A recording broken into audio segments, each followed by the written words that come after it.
2 years ago, I quit my corporate job to teach myself how to become a fashion designer. And not like a screen print on a t-shirt kind of a fashion designer. Think couture techniques, clothing that's inspired by culture and art, high fashion. And what do high fashion designers do? Well, they design runway collections. So last November, I decided to give myself a crazy challenge to make an entire collection in 13 weeks. And I failed. I didn't finish in 13 weeks. I didn't have a finished collection, but what I did have was a lot of new learnings, a lot of things that I really wish I would have known before I'd gone into this. I hate to do this, but I've run out of filming time, and as great as this is looking, it still needs some more tweaks. And so that's what I'm sharing with you today, the 6 biggest things that I learned during this 13-week process. And they're really insights that I think can apply to any creative process or creative journey, not just fashion. So if we haven't met yet, I'm Leigh. I'm a self-taught sustainable fashion designer and fiber artist. I like to share all of the things that happen before the look ends up on the runway. Think mood boards, the messiness that is the making process, and everything else. And I like to be as transparent and honest about it as I can throughout the process. And that includes sharing when I screw up. So the question on everybody's mind, am I done with the collection now? Nope. It is still a work in progress. You can maybe see behind me, but I'm also starting to implement a lot of the things that I learned. The first thing being a huge one about time and deadlines. So I gave myself this arbitrary 13-week deadline, thinking I'll just, tell the world it'll be this big movie moment when I get to my goal. But about midway through the process, my dog got really sick and passed away, which was absolutely devastating. And I had to take a break from the challenge for a bit. And I didn't lose time. I also lost momentum. But if I'm being really honest with you here, I wasn't really doing a great job of managing my time even before that devastating thing happened. I'd spent the first 4 weeks mood boarding, ideating, trying to come up with this really cohesive idea. And it wasn't until I think week 6, so about halfway through, that I even touched the first prototype and actually tried to make something for the collection. And that's actually when the designing started. Clearly things are working today. So looking back, I wish I would have broken things down into smaller milestones, mini deadlines, to just kind of move faster through the most uncertain part of the process, that beginning, and be like, only a week to do the early ideation and mood boarding, and then move on and try to then, if there's something to prototype, start kicking that off even as early as week 2, just move things through faster. And I think that's where deadlines can really be helpful versus that 13-week deadline. When it was over, I stopped. No one was holding me to this timeline but me, but I had felt like I failed because I was like, oh, I set out this thing and I was just nowhere near finishing it. It felt like it had to be a hard stop. Deadlines are great, but they shouldn't stop you. They should just help motivate you. So if you're going to set deadlines, make them small to move you along, but also keep them flexible. And for the really big ones, like the hey 13 weeks, maybe keep them to yourself until the end, and then however long it ends up taking you can be what the deadline was supposed to be, rather than feeling like you failed. One of the first questions that I got when I started this challenge was, what is the collection gonna be about? And I was like, I have no idea. That's what this process is about. That's one of the reasons I wanted to do it and document it, is because I think that how do you determine what a collection should be about is one of those things that no one really shares. But I thought that was normal, and it turns out that was terrifying to everyone I told, including in the comments section. And yeah, it's definitely scary. What if your ideas suck and you don't have a good collection? What if you just spiral and have a pile of half-formed sketches and swatches and nothing ever materializes? That's very valid. But that's also the reason why most people never start. If you wait until you have that perfect idea, that locked in theme, creative clarity about where you're going, before you begin, you'll just never start. The first half of the creative process is just starting, making something, making anything, I saw a Phoebe Waller-Bridge quote that was like, you can't edit a blank page in terms of like script writing. And I think that's a perfect analogy. And if you never ever put anything on the canvas, well, you're not painting.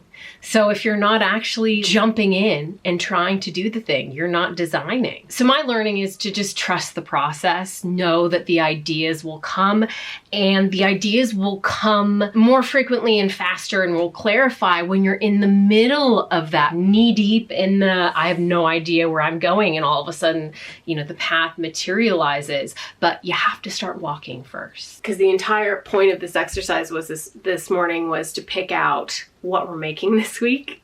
And so far, I almost have too many ideas, but we'll get to filtering that down and deciding what to make next. And the moment that I started sewing my first prototype, whoa.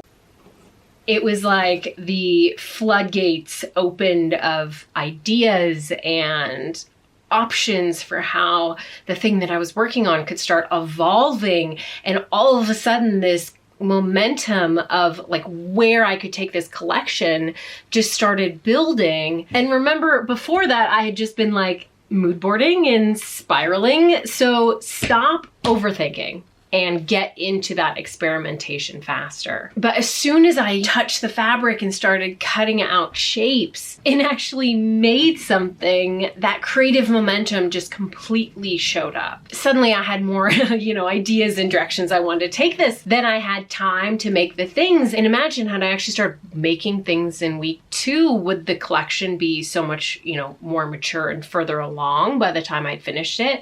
I'm absolutely sure that it would have. So if you're stuck in your head and waiting for the right idea, just try something. Just get to the making faster. And that's really when things will start to flow. So you need to kill your inner perfectionist. And I'm speaking to myself as much as I'm speaking to you, because that's like one of the hardest things for me was I got into this experimental phase, which is called an experimental phase for a reason, but I wasn't treating it like one. I wanted like every seam to be flawless. And even though I was like letting things take shape, I wasn't giving them the space to change and have something not work out. I just was so obsessive of like every detail. But then I ran out of time, which kind of forced me to just let that perfectionism go and just focus on like progress. How do I get it right the first time and switch to like, thank you, Tim Gunn, how to make this work. And what's wild to me is really, I should have known better. So years ago, I did an internship at a major retailer, and every year they would fly out the previous season's runway looks to host this private like runway show. And I got the privilege of using my day off to pack up all of these runway pieces to send them back to New York. And as I was packing up these one-of-a-kind pieces in this little room and like putting them away delicately to ship back to New York City, I realized that they were, so exquisite on the outside, but they were total chaos on the inside, like hand stitches to make things fit, things that were completely, unfinished edges. You could just see how they were made, which is usually one of the illusions of like a finished garment, is you kind of hide all of that work. But these, they weren't meant to be perfect. They were meant to demonstrate a concept on the runway only to be perfected later when they like went into production. And what was so inspiring to me at the time wasn't, you know, how perfect they were on the outside. It was the ability to look at them up close and see kind of how unfinished a lot of them were, and that somebody had truly made this. This wasn't this like perfect piece. And yet here I was, you know, years later trying to make a prototype that I hadn't even solidified the idea for. So perfect and so beautifully, you know, lined and effortless. And it just didn't make sense. It was really just wasting time, procrastination in a guise of perfectionism that I wish I would have let go of sooner. So give yourself permission to start ugly and evolve from there. So early on in my trying to decide if I wanted to become a fashion designer process, I took a short course online, and I had a teacher say to me, you know, I'm not really sure what you're going for with your ideas, but man, you sure can make a pretty mood board. So having been insulted, I was like, screw mood boards. They're unnecessary. They're just like this superfluous thing. But when you're in the middle of the creative process and you're having an existential crisis, you don't know where you're going anymore, that mood board becomes your like North Star of something that can visually remind you instantly that was the world I was trying to build. That was the idea that sent me down this path. But it also should be a living thing. You know, the creative process is chaotic. Different pieces show up at different times. You're going to pin a swatch you like. You're going to find a photo that like, you know, says something to you, but you're not sure how. And if you keep adding to it, then later, you know, you might have a sketch where you're like, aha, that sketch goes with this, and all of a sudden you have an idea. And it all starts forming, and you can basically trace your own thoughts as it develops over the course of your creative process and see not just where you started or where you were going, but everything in between, which will also help you make a lot of decisions and give you a lot of clarity during the process and help you to, you know, find those little offshoots of ideas.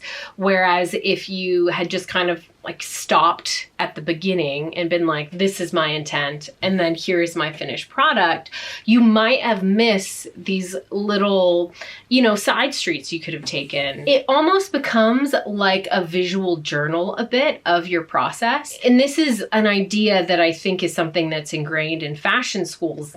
You know, not that I went to one, but I know that it's like, how do you know that someone didn't just borrow an idea they've seen on the runway and just like slap it onto something new and said, here's my idea? How do you know that they can do the design process? Well, fashion students will have a portfolio that tracks the evolution of their ideas. But when you are actually implementing a collection, doing this visually on a mood board is kind of like journaling that whole process. It's all about part anchor, part inspiration. So yeah, it doesn't really matter if it's beautiful, like print shit out, put it on the wall, let yourself figure out what it's going to be at a like later date. But just have a mood board or a couple. It's just so crucial because when your brain is fried and you don't know what's going on, the mood board is going to be the one place that actually does know where you're going. Okay, so deadlines suck, but what about the challenge part? I decided to give myself the challenge of making a full collection in 13 weeks. The internet loves a challenge. And technically I failed at my challenge. I gave myself 13 weeks and I didn't finish. But here's the thing. I do wonder if without the challenge, if I would have started in the first place. It did, you know, get me off my ass. And I was like, oh shoot, well, I guess I better, you know, do the thing because I challenged myself to do it. But once I got going, I was like, 13 weeks, I don't want this to be a challenge.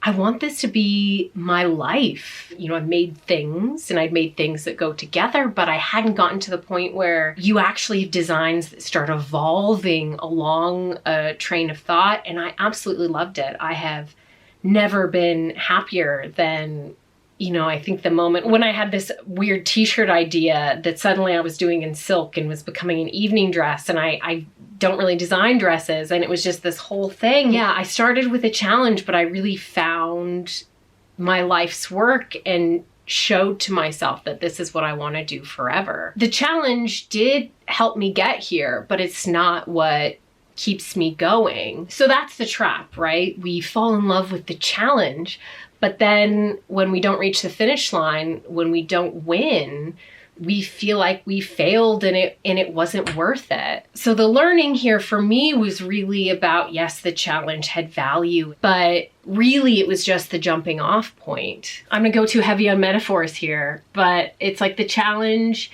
is a sprint only to realize that life's a marathon. So don't let just that short arbitrary challenge stop you from like reaching your full potential. It's not just the project, it's the life that you want to build. If you've ever set a big creative goal and missed it, like same. And if you're in the middle of it and it's messy, that's okay. Like, let's talk about it. Let me know in the comments, like, what about this process is resonating with you?